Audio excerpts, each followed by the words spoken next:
다 같이 기도하시겠습니다. 풍성한 결실의 계절에 예배의 자리로 우리를 불러주시니 감사와 찬양과 기도를 모아 올려드립니다.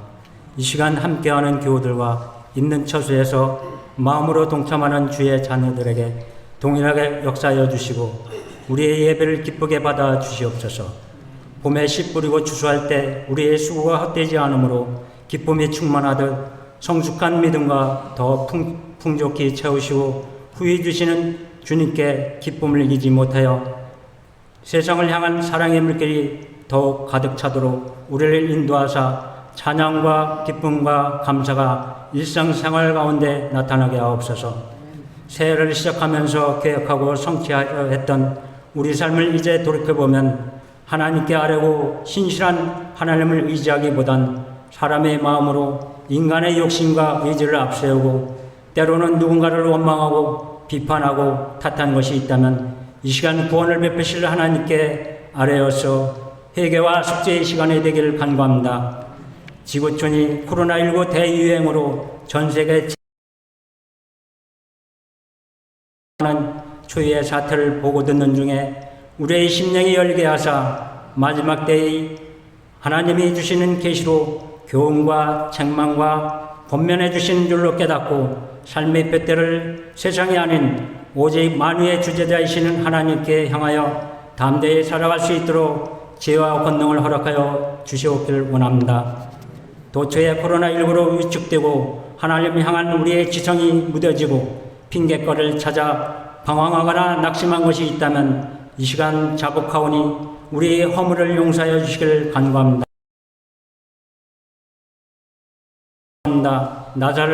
나라를 다스리는 대통령과 모든 위정자들의 위에 주의 명철과 권능으로 나라를 잘 다스리며 국민을 섬기는 자세를 갖도록 인도하여 주옵소서. 이념과 갈등으로 뿔뿔이 흩어진 이 민족들에게 돌아갈 나라와 회복과 치유가 있도록 인도하시고 특별히 대한민국을 통해 세계 복음화 선교 여건을 육성 파송하는 사명을 잘 감당할 수 있도록 돕는 이와 기도하는 중보자가 많게 인도하여 주옵소서. 특별히 청주 성도교회를 통해 지역 복음화 소외된 이웃을 품는 역할과 기도 공동체가 되길 바라오니 우리의 부족한 것을 채워나갈 수 있도록 성령님께서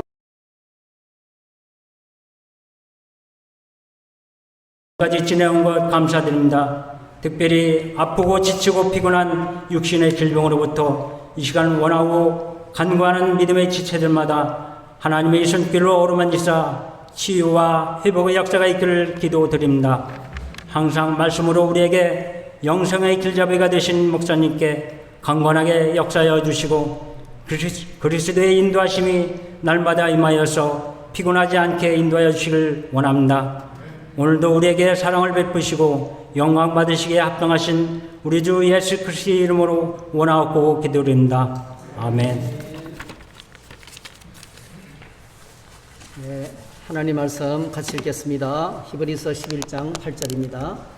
네, 히브리서 11장 8절, 오늘 히브리서 11장 8절에서 10절까지 보겠습니다.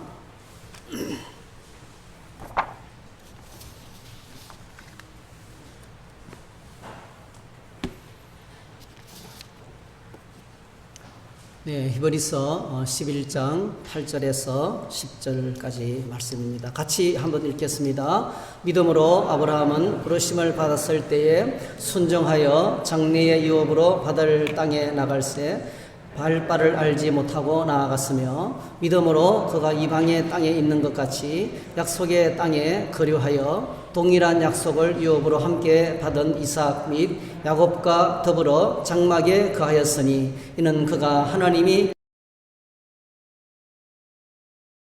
바랐습니다. 아멘. 오늘 이 말씀을 가지고 순종하여 나아감, 믿음은 순종해서 나아가는 것이다, 이런 제목으로 함께 말씀을 나누겠습니다. 잠시 기도하겠습니다. 사랑의 주님, 찬양하게 하시고 기도하게 하시고 이렇게 이제는 하나님 말씀 앞에 나아갑니다. 저희들의 인생 주님의 말씀이 없으면 이 험한 세상 길 잃고 방황할 수밖에 없사오니 오늘도 진리로 눈을 뜨게 하여 주시고 진리의 음성에 귀가 열리게 도와주시고 이 말씀 붙들고 살아서 말씀이 주는 풍성한 약속, 말씀이 주는 풍성한 하나님의 은혜와 축복을 누리는 저희들의 삶이 되게 해 주시기 원합니다. 주 안에 저희들이 강건하게 하시고 주의 말씀에 집중하게 하여 주시고 말씀으로 말미암아 우리가 승리의 노래를 부르도록 축복해 주시옵소서. 예수님의 이름으로 기도하옵나이다. 아멘. 네, 믿음은 바라는 것들의 실상이고 보지 못하는 것들의 증거다. 이렇게 히브리서 기자는 믿음을 정의하고 믿음을 설명합니다. 믿음은 장차 일어날, 여기서 바라는 것들은 장차 일어날 일들입니다. 그리고 보지 못하는 것들, 오늘 그런데 을 갖게 되면 예수 그리스도 안에서 거하게 되면 우리에게 눈이 열립니다. 장차 일어날 그 일들이 오늘 나의 삶의 현장에 일어나는 것을 경험하게 되고 그리고 눈에 보이는 건 없지만은 믿음 안에서 보이지 않던 세계가 보이기 시작합니다. 내가 보이고 하나님이 보이고 하나님이 지으신 것이 보이고 그리고 하나님의 인도하심이 느껴지고 그 하나님 앞에 증거의 삶을 살고 그래서 이 말씀으로 이끌림을 받을 때 우리는 정인이 되는 것입니다. 예수님께서 이 땅에 오셔서 한 일이 바로 이거예요. 여러분 유대인들은 전에 말씀드렸지만은 몸이 불편하신 분들은 그날이 되면 하나님의 나라가 임하면 못 걷는 사람은 걷게 되고 보지 못하는 사람은 보게 될 것이고 그리고 나병에 걸린 사람은 철저하게 우리 민족을 짓밟는 저 원수들도 하나님이 심판하실 것이고 하나님 나라가 임하면 심판이 이루어지고 그 백성을 구원하고 우리 인생을 괴롭히는 모든 질병이 떠나가고 회복될 것이라 생각했어요. 그리고 하나님 나라가 임할 때 이루어지는 마지막 사건이요 부활입니다. 부활 사건. 죽은 자가 살아나는 이 사건이 일어나게 될 것이라고 믿었어요. 장차 이루어질 아련히 다가올 것으로 소망하며 살았어요. 근데 예수님이 오셔서 그게 지금 눈앞에 벌어지고 있는 거예요. 눈먼 자가 보게 되고 할렐루야, 저는 자가 걷게 되고 나병한 자가 치료 환하게 멀리 장차 하나님이 약속하신 the day, the Lord day, 하나님의 날에 하나님의 나라가 임할 때 이루어질 것이라고 믿고 있었는데 그 예수님을 통해서 나의 삶의 현장에 이루어지는 것을 보게 되는 거예요. 그래서 예수님께서 이 땅에 오셔서 제일 먼저 하신 것이 회개하라, 하나님 나라가 가까웠다. 이 땅에 하나님 나라를 선포하셨어요. 마태복음 4장에 보니까 예수님께서 오셔서 하셨던 세 가지 일을 소개하고 있어요. 가르치시고 전파하시고 치료하시는 일. 이게 바로 뭐죠? 이게 여러분 진리를 몰라서 방황하는 그들에게 제일 먼저 예수님께서 소개하신 것이 말씀을 가르치는 일이었습니다. 천국은 하나님의 말씀을 통해서 이 땅에 임하는 것입니다. 씨앗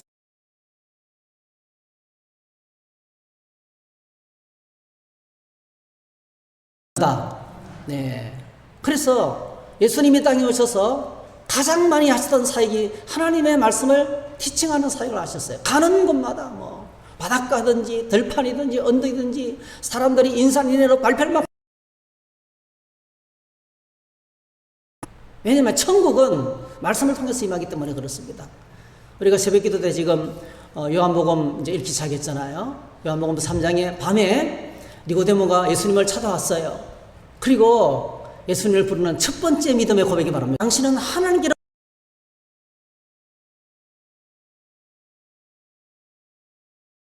온통 가르치는 사역으로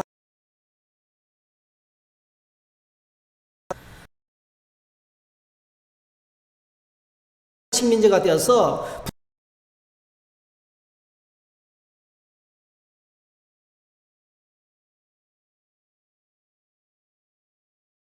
예수님께서 오셔서 하나님 나라를 선포하셨어요.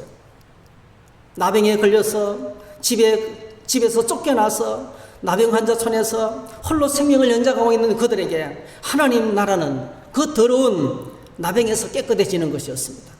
안전병의 하나님 나라는요, 그 안전병기에서 일어나는 거였어요.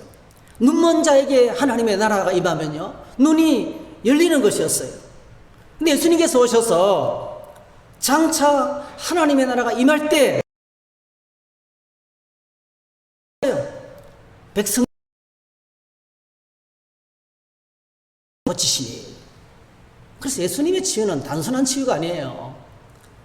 예수님이 땅에 오셔서 병 고치기 위해서 오신 게 아니에요, 여러분. 예수님이 땅에 기적을 일으키기 위해서 오신 것도 아니에요. 그건 바로 뭡니까? 하나님 나라가 임했다는 뜻이에요.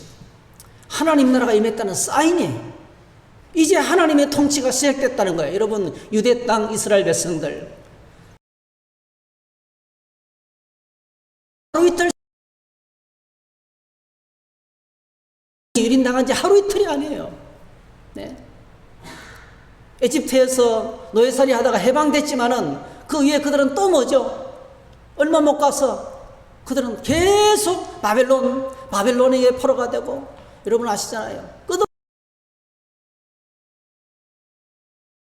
끝없는 나라들마다 계속 이스라엘을 식민지 삼았어요. 예. 버림받은 민족이었어요. 버림받은 민족. 아무도 돌보지 않는 민족이었어요. 놀랍게도 하나님이 그들을 찾아오셨어요. 하나님이 영광의 보좌를 버리시고 낮고 천한 하나님의 몸으로 그들을 찾아왔습니다. 예. 그들을 찾아왔어요. 그 백성들을 돌보기 시작하셨어요. 예. 오셔서 진리를 몰라서 방황하는 그들에게 진리의 말씀을 가르쳤습니다. 이 땅에 하나님 나라가 있다고 가르쳤어요. 회개하라, 천국이 가까웠다. 여러분, 이 땅은 심판받을 땅이에요. 여러분 기억하셔야 돼요. 우리가 살고 있는 이 땅은 장차 망할 성이에요. 과학이 발전하고, 네, 문명이 발달하면 천국처럼 될 것처럼 보이죠. 갈수록 점점 더 악해지는 거예요. 갈수록 점점 더 무서운 세상이 되고 있는 거예요. 사람들은 모든 지혜를 총동원하고 모든 정보를 총동원해가지고 죄를 짓습니다, 여러분. 더 교모해지고, 더 잔인해지고, 더 무정해지고, 더 악해져요.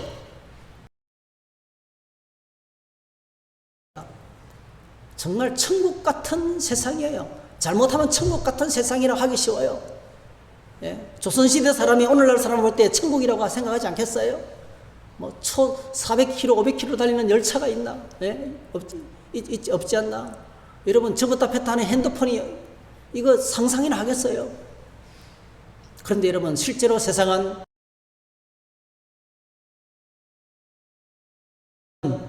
그런 하나님의 심판을 받을 수밖에 없는 그런 땅이 우리가 살아가고 있는 세상입니다. 우리가 잘못하면 이 땅에 문제에 함몰되어서 우리의 존재를 잊어버리고 살고, 내가 어디에 소속된지 모르고 살 때가 많이 있습니다. 그런데 놀랍게도 주님이 오셔서 질병과 굶주림으로 고통당하는 그들, 로마의 식민지가 되어서 노예처럼 살아가는 그들을 치료하시고 먹이시고 그리고 자유케 하셨어요. 여러분, 최고의 축복은 꼭 기억하셔야 돼요. 인생의 목자를 만나는 거예요. 목자 없이 살았는데, 진리를 모른 채 살았는데, 하나님 나라도 없이 살았는데, 이 땅만 살아가는 하루살이처럼 살아갔는데, 목적도 없이 방황하고 살았는데, 어느 날 생각지도 못한 때에 구세주가 내게 찾아오셨어요. 그리고 돌보기 시작하시는 거예요. 다스리기 시작. 질서한 내 삶에 하나님의 질서가 찾아오기 시작한 거예요. 여러분, 이것이 바로 가장 큰 축복이에요. 믿음은 경주라고 말씀했습니다. 믿음은 바라는 것들의 실상이요, 이렇게 설명하고 난 다음에 믿음은 경주다. 여러분, 경주할 때 우리가 잊지 말아야 될 것이 있어요. 오늘 히브리서 12장에서 우리가 지난주에 생각했던 것처럼 우리가 믿음에 경주할 때 우리 주변에 구름같이 둘러싼 흑암 정인들이 있다는 것을 기억해야 되겠어요. 믿음으로 아벨은 때 있다. 나 얼마나 겸손하게 엎드리고 얼마나 기쁨으로 예배하고 있느냐를 보면 알아요. 믿음은 예배입니다, 여러분. 믿음은 예배와 직결되어 있어요. 믿음으로 에녹은, 믿음은 그냥 예배드리고 마치는 것이 아니에요. 우리의 삶이에요. 삶 가운데서 주님과 동행하는 거예요. 믿음 우리의 삶이다. 삶이 우리 예배다고 가르치고 있습니다. 믿음으로 노아는 온 땅에 믿는 사람이 한 명도 없었어요. 아무도 믿지 않았어요. 전부 다 하나님의 심판을 받아야 마땅했어요. 그런데 여러분, 노아는 끝까지 자기 삼천부를 들여서 믿음을 지켰어요. 그 캄캄한 밤중에 빛나는 별처럼 홀로 반짝이는 별이 되었어요. 믿음은 끝까지 내 삶을 전적으로 하나님께 드리는 헌신이다. 그래서 노아가 얼마나 큰 은혜를 받았습니까? 노아는 하나님의 은혜를 크게 받았습니다. 그래서 믿음은 삶의 모습으로 전수되는 것이지 이론이나 지식으로 전달되는 것이 아니다는 거예요. 믿음으로 사는 사람들을 먼저 봐야 되겠어요. 여러분, 나 홀로 믿음의 경주를 하고 있지 않습니다. 함께 더불어 믿음의 경주를 하고 있습니다. 그 다음에 믿음의 경주에서 가장 중요한 키포인트가 인내입니다. 인내. 한번 합시다. 믿음은 인내하는 것이다. 믿음의 경주는요, 1등, 2등, 3등만 상 받는 게 아니에요. 믿음의 경주는 먼저 달리는 게 문제가 아닙니다. 여러분. 끝까지 달리는 거예요. 끝까지 달리는 거. 예수님을 마음속에 모시고 우리의 믿음의 삶은 시작되었습니다. 주님을 만나고 난 다음에 나의 믿음의 삶은 시작되었습니다.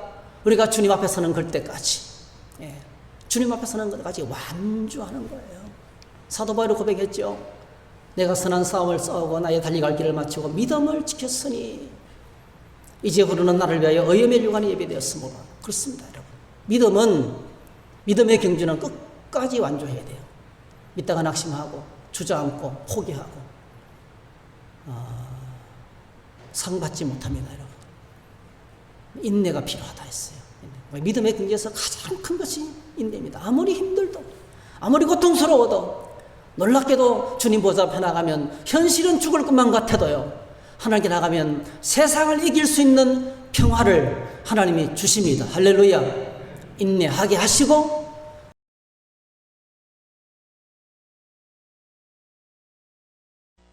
인내가 필요하다 했어요. 믿음의 경주에서 가장 큰 것이 인내입니다. 아무리 힘들도, 아무리 고통스러워도, 놀랍게도 주님 보좌 앞에 나가면 현실은 죽을 것만 같아도요, 하나님께 나가면 세상을 이길 수 있는 평화를 하나님이 주십니다. 할렐루야. 인내하게 하시고 참을 수 있는 능력을 주시고 광야길이지만은 날마다 먹을 것을 공급하시고 죽을 것만 같지만은 불기둥과 구름기둥을 함께 하시고 원수가 쳐들어와도 보호해 주시고 어디로 갈지 안내해 주시는 거예요. 그게 믿음입니다. 끝까지 완주하는 것이 중요하다. 인내가 얼마나 소중한지 우리가 지난주에 생각했습니다. 오늘 우리가 다시 주목해야 될 한 사람이 있어요. 아브라함의 믿음입니다. 오늘 아브라함의 믿음 너무 잘 알고 있죠.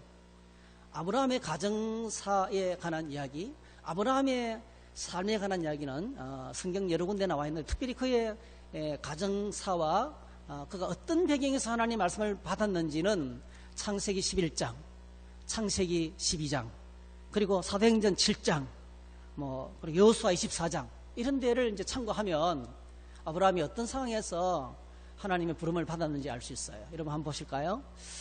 창세기 11장 26절. 자, 26절 보니까 데라는 70세에 아브라함과 나홀과 하란을 낳았더라. 정확하게 말하면 데라는 아브라함의 아버지인데, 아브라함의 아버지 데라는 갈대아 우르 땅에서 하란과 아브라함과 나홀을 낳았어요. 하란이 맞입니다. 근데 하란이면 일찍 죽었어요. 그래서 아브라함 이름이 먼저 나옵니다. 이렇게 해서 32절에 데라는 나이가 205세가 되어 하란에서 죽었더라. 하란에서 죽었더라. 이렇게 창세기 11장에 아브라함의 가정 족보를 상세하게 이야기합니다. 그리고 여호수아 24장에서 데라가 아브라함의 아버지 데라가 하나님을 만나기 전에, 하나님의 부름을 받기 전에 뭘 하고 살았는지를 살짝 소개하고 있습니다. 여호수아가 모든 백성에게 이르되 이스라엘의 하나님 여호와께서 이같이 말씀하시기를 옛적에 너희의 조상들 곧 아브라함의 아버지 나홀의 아버지 데라가 강 저쪽에서 거주하며, 이 강 저쪽이 바로 뭐죠? 네, 이게 이제 이 메소포타미아에서 유프라테스 강 주변에 그 유명한 수메르 문명,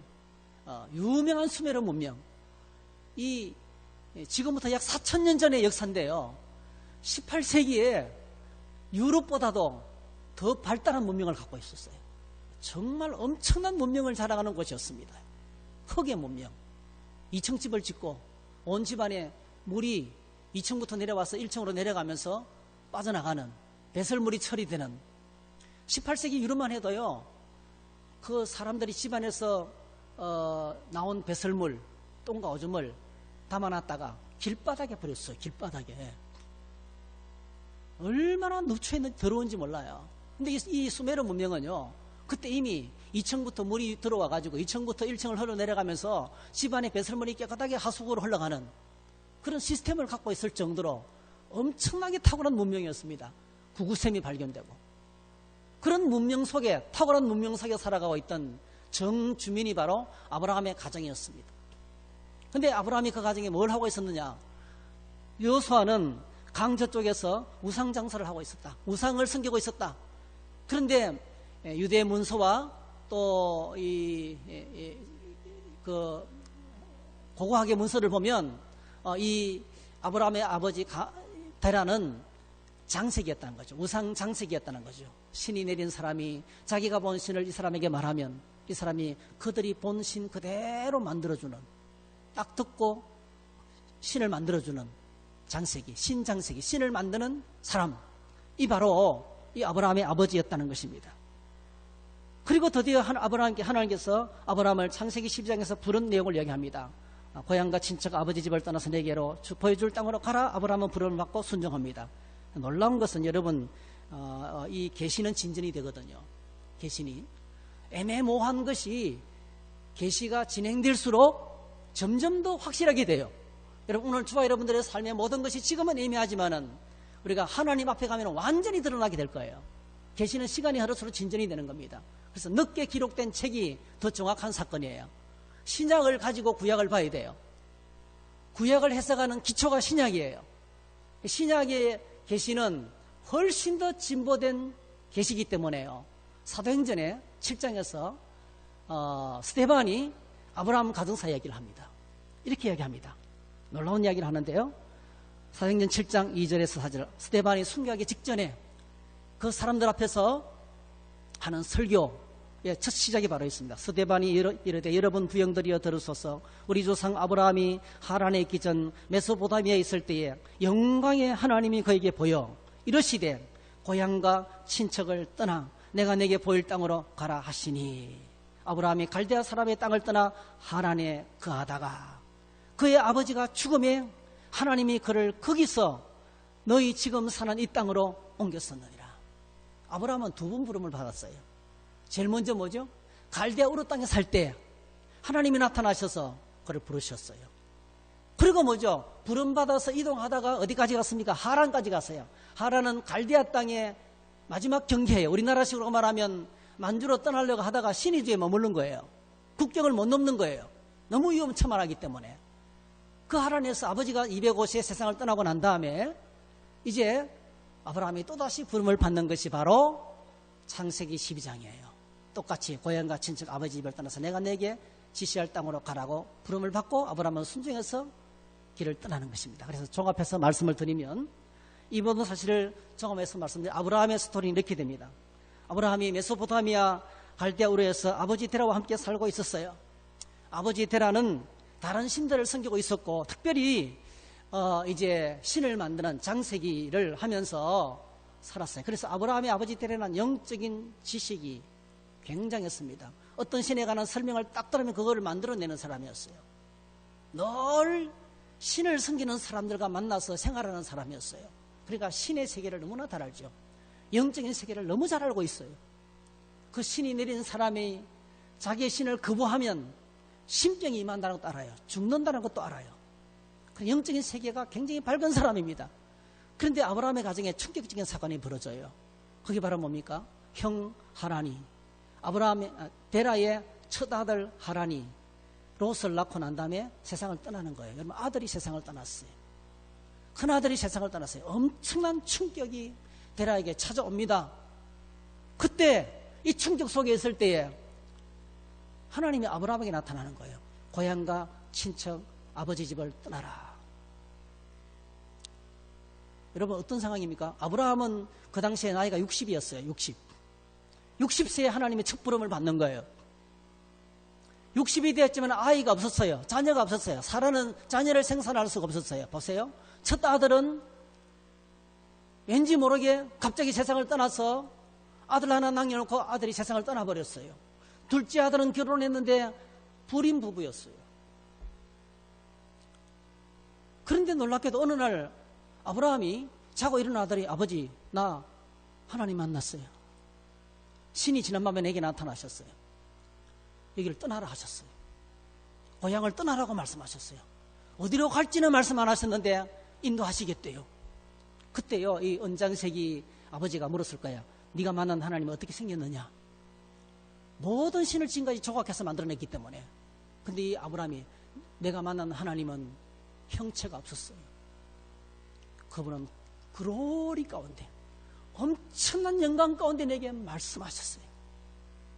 영광의 하나님이 나타나. 영광의 하나님. 여러분, 사장님, 영광의 하나님. 이 영광은요, 그냥 영광이 아니고요, 빛이에요, 빛. 이 빛은 그냥 빛이 아니고 빛을 창조한 자의 빛입니다, 여러분. 이 영광이 나타나면 마치 캄캄한 밤에 그토록 밝게 빛나던 가로등불, 그토록 밝게 빛나던 달빛들, 그 초롱초롱한 별빛들이 아침에 해가 떠오르면 그냥 무색해지는 것처럼 이 하나님의 빛 앞에 모든 빛들은 다 사라지는 거예요.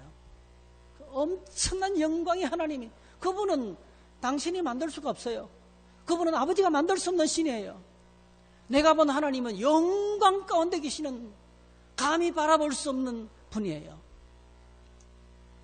여러분, 이 영광의 하나님을요, 구약 성경에서 누가 만났나 하면은 이사야가 만났습니다. 여러분, 요한계시록에도 보게 되면 이 영광을, 하나님의 영광을 이렇게 설명해요. 영광의 하나님. 요한계시록 21장 22절 25절에 보니까 하나님이 우리를 위해서 준비하신 거룩한 성새 예루살렘을 이렇게 소개합니다. 성 안에 내가 성전을 보지 못하였으니 이는 주 하나님 전능하신 이와 어린 양이 그 성전이심이라. 그 성은 해나 달의 비침이 쓸데없으니 이는 하나님의 영광이 비치고 어린 양이 그 등불이 되심이라. 만국이 그 빛을 가운데로 다니고 땅의 왕들이 자기 영광을 가지고 거리로 들어가리라. 낮에 성문들을 도무지 닫지 아니하리니 거기에는 밤이 없음이라 했어요. 하나님의 영광 앞에 살아가는 그 천국이 오늘 저와 여러분들을 기대하고 있어요. 밤이 없는 천국이에요. 등불이 필요 없는 곳이에요. 하나님의 영광이 온 성을 영광스럽게, 그래서 이 하나님의 영광을 설명할 때 마치 그 빛이 12보석과 같더라. 그래, 인간의 피조된 만들어진 빛으로 형언할 수가 없으니까 그냥 무슨 보석과 같더라, 무슨 보석에서 빛나는 보석과 같더라고 12가지 보석을 쫙 설명하잖아요. 21장 처음부터 이전까지요. 그것이 바로 하나님의 영광의 빛이에요. 이사야가 이 영광의 빛을 만났어요. 이사야서 6장에 보니까 우시야 왕이 죽던 해에 나라에 우시야 왕이 죽음으로 말미암아 나라의 운명이 풍전등화와 각태되었어요. 여러분, 나라가 이렇게 위기들을 만났는데, 이 위기를 만났는데 하나님께 안 나갈 수가 없죠. 오늘 여러분 꼭 기억하시면 되겠어요. 우리의 삶에 다가오는 수많은 위기들, 우리의 삶에 다가오는 내가 감당할 수 없는 위기들, 그 위기의 시간은 하나님께로 나가는 시간이에요. 아브라함의 가정 속에 첫째 아들이 죽고 둘째 아들이 불임 부부가 되고 위기가 닥친 거예요. 그때 하나님을 만났어요, 여러분. 오늘 우시야 왕이 죽던 때에 이사야가 가만히 태평스럽게 있을 수가 없어요. 하나님의 사람이. 비로소 그 성전에 딱 들어가는데요. 여러분, 놀랍습니다. 이사야가 성전에 들어가는 순간이 갑자기요, 지상 성전이 천국 성전으로 바뀌는 거예요. 지상 성전이 바로 하나님 나라 성전으로 바뀌는 거예요. 이게 영적인 체험이에요. 여러분, 무슨 동기로 이 자리에 앉아있는지 모르지만은요, 예배하면서 하나님을 만나면 이 자리가 바로 천국이 되는 거예요. 할렐루야. 기도하다가 말씀 듣다가 눈이 열리고 귀가 열리면 이 아날로그 예배당이요, 디지털로 바뀌는 거예요, 여러분요. 하나님의 음성이 직접 들려오는 거예요. 그래서 이 이사야가 하늘을 봤어요. 그 하나님께서 보여주는 하늘의 장면을 목격하게 되는데 뭘 봤습니까? 2절에 서랍들이 모시고 섰는데, 하나님께서 영광의 보좌에 앉아 계시는데 영광의 보좌 앞에 앉아 계신데 이 천사들이, 스랍들, 세라빔, 천사들이 하나님을 어떻게 섬기고 있습니까? 날개가 6가지, 6개인데요. 날개 2개로는 얼굴을 가지고, 날개 2개로는 발을 가지고, 나머지 날개 2를 가지고 날고 있는 거예요. 왜 천사들이 얼굴을 가렸을까요? 왜 천사들이 얼굴을 가리고 발을 가렸을까요? 그 영광 앞에, 그 하나님의 영광 앞에 감당할 수 없는 그 빛 앞에 자신을 가리고 있는 거예요. 그 영광이 얼마나 컸던지 영광의 천사들도 자기를 가리고 있었던 거예요. 여러분, 이 하나님의 거룩한 빛 앞에, 영광의 빛 앞에 서게 되면 하나님의 영광의 빛은 우리를 거룩하게 합니다. 거기는 거룩의 역사가 나타나는 거예요. 그래서 여러분, 천사들이 그냥 저절로 터지는 소리가 바로 뭡니까? 거룩하다, 거룩하다, 거룩하다. 만군의 여호와여, 그 영광이 온 땅에 충만하도다. 할렐루야. 그러니까 그 엄청난 영광 앞에 자기를 가리면서 거룩, 거룩, 거룩을 외쳤어요. 하나님의 영광은요, 거룩하게 합니다. 하나님의 영광의 빛은 인생을 거룩하게 만들어요. 죄를 처리하는 빛입니다, 여러분. 죄를 처리하는 빛입니다. 그래서 여러분, 이사야가 제일 먼저 뭘 깨닫습니까? 그 영광의 빛 앞에 마치 여러분, 우리 몸이 엑스레이를 통과하면 속에 있는 모든 것들이 다 드러나잖아요. MRI, 엑스레이, 그 다음에 또 CT, 전부 다 엑스레이입니다, 여러분. 전부 다 방사선이에요. 방사선을 통과하면 우리 몸에 있는 모든 숨겨진 것이 다 드러나잖아요. 하나님의 영광의 빛 앞에 이사야가 딱 들어갔더니 비로소 자기가 잿덩어리인 것이 보이는 거예요. 나는 망하게 되었도다. 나는 망하게 되었도다. 자기의 죄를 보는 거예요. 그래서 어떻게 합니까? 나는 망하게 되었습니다. 나는 이제 죽었습니다. 이제 끝장입니다. 그렇게 고백하니까요, 놀랍게도 영광의 하나님께서 그 천사 중에 하나가 그 제단에 피어있는 벌겋게 달아오는 재물을 태우는 그 벌겋게 달아오는 핀 숫줄 하나 가지다가 이사야 입에 띄었어요. 그러면서 선포합니다. 이사야 입을 찢었습니다. 그때 여러분, 이제 너의 부정한 것이 떠나갔다. 이제 너는 죄에서 깨끗하게 되었다. 이렇게 말합니다. 이게 거룩의 역사입니다, 여러분. 하나님의 거룩하신 영광을 만나면 두 가지 일이 벌어져요. 죄와 함께 그 사람이 타죽든지, 고라 일당들이 하나님을 반역한 죄 가운데 땅이 함몰되어서 몰살하든지 멸망을 당하든지, 또 하나 뭡니까? 놀랍게도 하나님 은혜가 임하면 그 사람과 그 죄를 분리해요. 이사야 입에서 죄만 분리해서 죄만 새까맣게 태워버리는 거예요. 그러면서 선포하면 이제 내가 정결하게 되었다, 이렇게 선포하는 거예요. 정결하게 됩니다, 여러분. 하나님을 만난 사람들을 다 이름 들어보세요. 하나님을 만난 사람은 전부 다 하나같이 이 영광의 하나님 앞에 자기 죄를 보는 거예요. 아무도 가르쳐주지 않았어요. 그 죄를 보고 통곡하면서 회개하는 거예요. 그러면서 뭐죠? 하나님으로부터 정결함을 입고 깨끗하게 되는 역사를 경험하게 되는 거예요. 그게 얼마나 감격스러운지. 이렇게 우리가 회개하면 하나님께로부터 유쾌하게 되는 날이 임한다, 이렇게 말했습니다. 막 슬프고 통곡하고 눈물 범벅이 되고 콧물 범벅이 되는데요, 심령은 기쁨이 충만하게 돼요. 막 기쁨이 터져 나와요. 이게 회개하는 역사예요, 여러분. 이 영적인 역사를 경험하게 되는 겁니다, 여러분. 자, 이렇게 정결하게 되니까 놀랍게 이사야가 하늘나라 어전회의에 참석하게 됩니다, 여러분. 하나님 나라 초청이 돼서 하나님의 음성을 듣는 거예요. 내가 사랑하는 이 백성들, 듣기는 들어도 깨닫지 못하고 보기는 보아도 그 수많은 기적과 홍해를 건너면서 엄청난 역사를 일으켰지만은 하나님을 섬기지 않는다. 이 약한 백성들 향해서 누가 나를 위해서 갈까? 누가 나를 위해서 이 일을 할까? 하나님의 음성을 듣습니다. 그때 여러분, 이사야가 어떻게 행동합니까? 주여, 내가 여기 있나이다. 나를 보내소서. 그렇게 그는요, 그 악한 왕 아방 시대에 하나님의 부름을 받아서 그 위대한 선지자로서 사역을 시작하는 거예요. 그때 이사야를 만나신 하나님이 영광의 하나님이에요. 할렐루야. 그 영광의 하나님이 메소포타미아 갈대 우르 땅에 살고 있는 아브라함을 찾아왔어요. 데라의 가정을 찾아왔어요. 그러니까 아브라함이 하나님 이야기하니까 아버지 데라가 알았어요. 영적인 세계 지식이 있는 분이니까 이 말씀 거절하면 죽는다. 알았어요. 그래서 떠난 거예요. 하란으로 떠났습니다. 하란을 떠났는데 국경을 못 넘는 거예요. 왜요? 믿음이 하루아침에 생기나요? 그렇게? 말씀 붙들고 살아갈 용기가 하루아침에 안 생기거든요. 하나님 말씀하셨지만은요. 말씀하시지만 국경을 못 넘는 거예요. 여러분 그 당시의 여행은요. 여행 자체가 위험천만했어요. 국가 간에 협약도 없고 치안도 없었고 아무것도 없었어요. 그냥 가다가요. 맞아 죽으면 끝나는 거예요.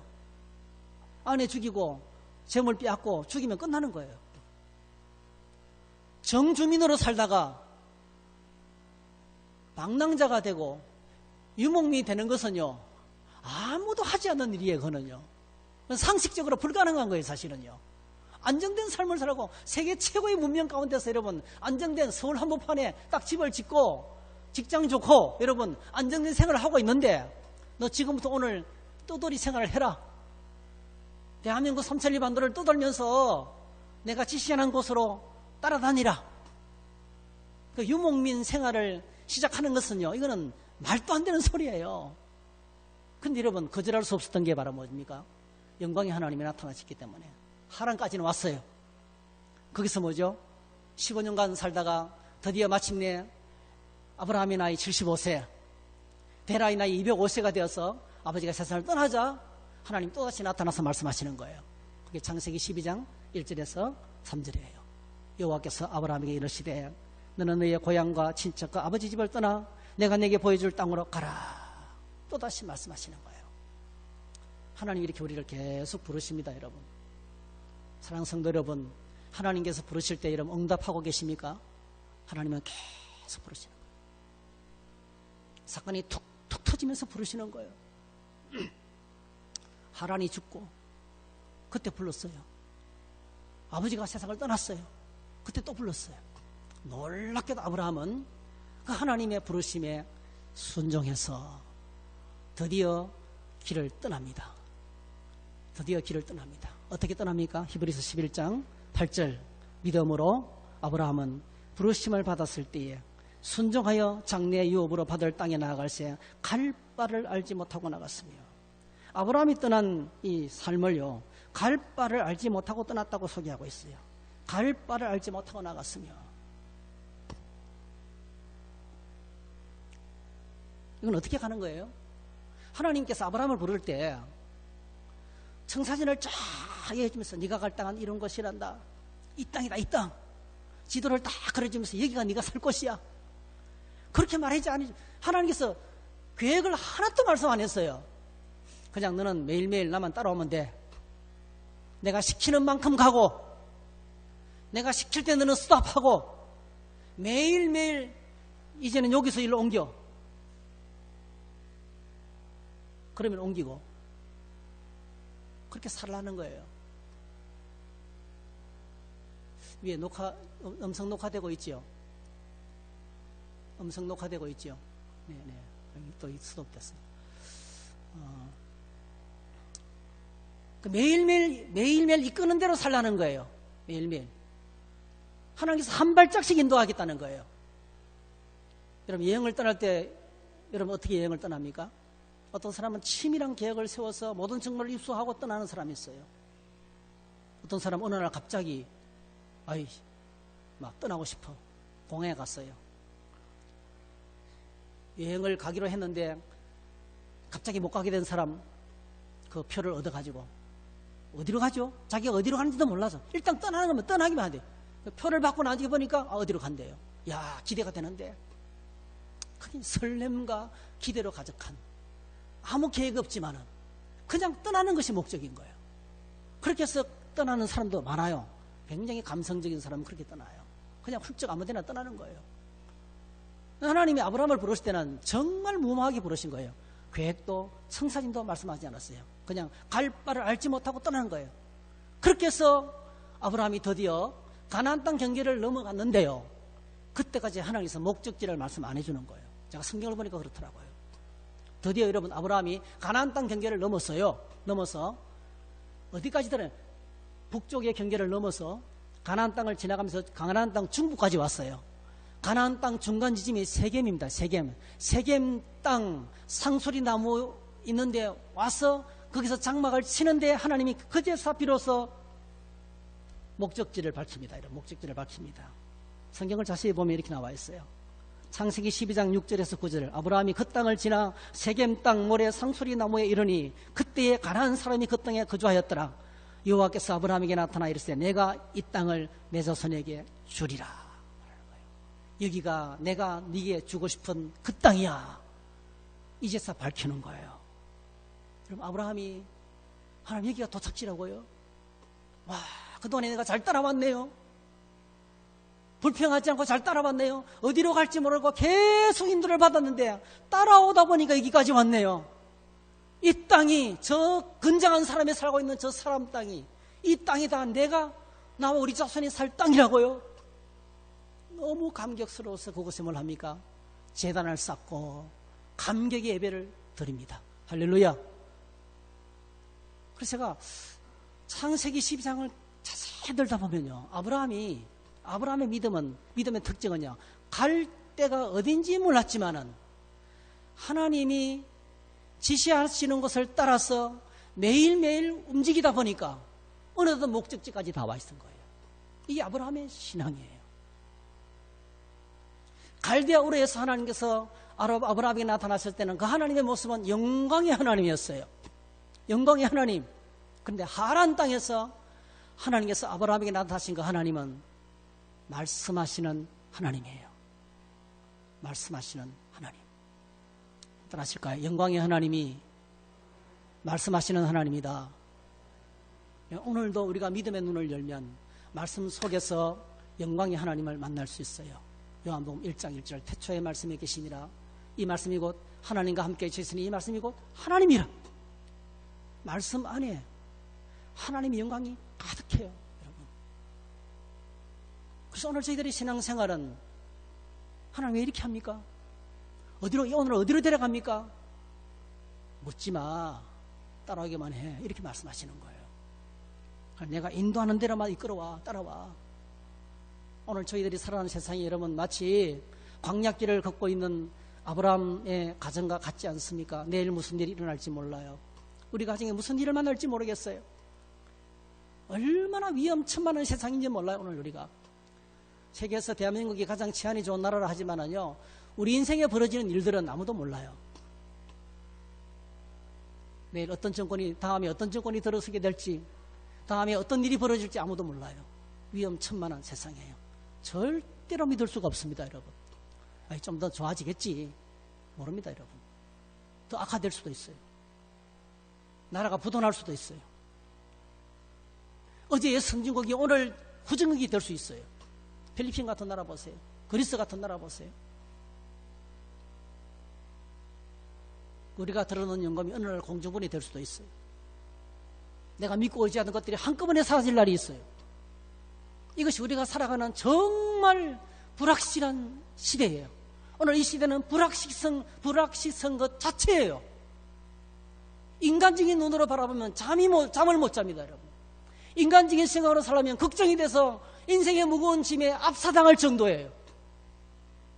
그런데 여러분, 오늘 저희들이 매일매일 하나님의 말씀 안에 거하면 가장 안전한 인생이 될 줄로 믿습니다. 어느 날 눈 떠보면 그것이 뭐예요? 가나안 땅 세겜 상수리 나무 앞이에요. 이 땅을 내게 줄 것이다. 하나님이 보여주시는 거예요. 그래서 가장 안전한 삶은 말씀을 통해서 인도를 받는 거예요. 여러분, 우리 자신을 의지하지 마세요. 지난날 팔팔하게 펄펄 뛰면서 건장한 몸으로 자신만만하게 살아도요, 어느 날 다 꺾이깁니다, 여러분. 그 힘, 그 물질, 그 능력 무용지물이 될 때가 와요. 우리가 똑똑한 것처럼 보이도 얼마나 어리석인지 몰라요. 우리가 뭘 많이 아는 것처럼 보이도 얼마나 모르는 게 많은지 몰라요. 우리는 내일 일을 몰라요. 내일 일을 모르고 살아가는 어리석은 존재예요. 그래서 자기를 믿고 살아가는 것보다 얼마나 어리석은 일인지 몰라요. 가장 어리석은 것은 자기를 믿는 거예요. 오늘 주님께서 말씀합니다. 인생의 가장 큰 축복은 목자 되신 인생의 목자가 되시는 주님을 만나는 것이고, 가장 안전한 삶은 매일매일 이끄시는 하나님의 인도를 따라 살아가는 거예요. 이게 하나님 나라 백성의 삶입니다. 이 땅을 나그네처럼 살아가는 것처럼 보이지만은 너무나 허술해요. 누가 공격하면 끝나는 거예요. 위험천만해요. 하나님이 안 계신 것처럼 보여요. 그런데 여러분, 가장 안전하고 가장 확실한 길이 바로 뭐죠? 매일매일 이끄시는 말씀 따라가는 삶인 것을 우리에게 보여주고 있습니다. 이것이 믿음의 길입니다. 사랑하는 성도 여러분, 오늘 저와 여러분들이 이렇게 말씀 따라서 매일매일 살아가는 거룩한 하나님의 백성이 되기를 축복합니다. 이 우리의 삶의 마지막에 아브라함이 세겜 땅 상수리나무 앞에서 제단을 쌓고 예배했던 그 감격, 그 영광의 감격. 하나님이 이 땅을 주신다고요? 물론 400년이 지나고 4대 만에 애굽 땅에 내려갔다 다시 돌아오게 되고 여호수아가 이 땅을 차지하게 될 것이지만은, 하나님이 아브라함이 하신 약속은 이루어졌어요. 아브라함과 이삭과 야곱에게 약속하신 그 약속이 성취되었어요. 오늘 저와 여러분의 생애가 이렇게 말씀의 성취를 경험하는 것으로 가득 차게 되기를 축복합니다. 하나님 따라가면 나누고 싶은 게 너무 많아요, 여러분. 은혜의 간증이 막 쌓여 있어요, 여러분. 왕의 신하가 주님의 말씀을 믿고 가더니 아들이 낳은 것을 만났어요, 여러분. 말씀을 붙들고 하면 익사이팅한 일들을 경험하게 되는 거예요. 중요한 것은요, 이 시끄러운 세상 가운데서 세미하게 들려오는 주님의 음성을 듣는 귀를 가지는 겁니다. 청력 전문가가 이런 진단을 내렸어요. 청력을 보호하려면 이어폰을 끼고 큰 소리로 듣지 말라는 거예요. 들릴락 말락하게 들으래요. 텔레비전을 켜놓고 꽁 시끄럽게 듣지 말라는 거예요. 들릴락 말락하게 들으라는 거예요. 여러분, 소리가 들릴락 말락하면 집중하게 되고요. 그러면 내용들을 그대로 흡수하게 된대요. 오늘 저와 여러분들이 인생의 문제 앞에 하나님의 음성을 들으려는 의지가 있습니까, 여러분? 내가 좋아하는 여인, 내가 좋아하는 애인의 말은요, 여러 사람이 있어도 그 사람 목소리만 들려요. 하나님의 음성을 듣고자 하면, 하나님의 음성을 듣고자 귀를 기울이면 아무리 세상이 시끄러워도 하나님의 음성이 들려오기 시작하는 거예요. 오늘 우리 안에 말씀을 듣고 싶은 열정이 있는지. 주일 예배는요, 혼자서 말씀 듣는 것이 잘 안 되니까 함께 더불어 하나님의 말씀을 듣는 현장이에요, 현장. CD를 사서 음악을 들을 수 있어요. 근데 여러분, 연주하는 현장에 나가서 그 지휘자와 연주자들의 머리카락과 땀 흘리는 땀방울과 그리고 그 건관 안에 있을 때 다가오는 전율은 못 느껴요. 이걸 미학에서는 아우라라 그래요, 아우라. 우리 몸을 진동시키는 감동은요, CD를 들었거나 오지 않아요. 그 현장에 있어서 오는 거예요. 오늘 예배가 바로 그런 현장이에요. 하나님의 말씀을 함께 듣는, 혼자 말씀 듣는 훈련이 안 되니까 함께 더불어 예배하면서 하나님의 음성을 듣는 훈련을 하는 거예요. 그래서 오늘 저희들의 삶은 함께 더불어 말씀을 듣는 예배가 얼마나 소중한지 몰라요. 그리고 개인적으로 주님 보좌 앞에 나가 주의 음성에 귀 기울이는 그 세미한 음성을 듣는 훈련이 필요합니다. 자, 여러분, 신앙생활의 성공은 말씀을 듣느냐 못 듣느냐에 달려있어요. 오늘 저희 하나님의 말씀을 들을 때예요. 나머지는 여러분 만사형통입니다. 여러분. 하나님의 말씀을 들으면 요셉처럼 누명을 뒤집어 쓰고 감옥에 가고 짓밟혀도 형통해요. 지내놓고 나니까 그게 하나님께서 그를 통해서 하나님의 뜻을 이루는 놀라운 형통의 시간이었어요. 고난이 형통의 시간이었어요. 말씀에 붙들려서 살면 어떤 상황을 만나도 형통해요. 10만원짜리 수표가요, 발로 디디겨지고 심을 뱉고 구겨도 10만원짜리예요. 가치가 안 떨어져요. 내 인생이 세상에서 아무리 구겨져도 하나님의 말씀 안에 끼어있으면 내 인생은 빛나는 보석이 되는 거예요. 하나님이 함께 하시는 영광스러운 보석이 될 줄로 믿습니다.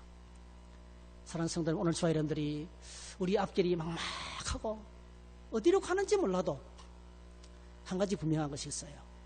말씀 안에 거하시기 축복합니다.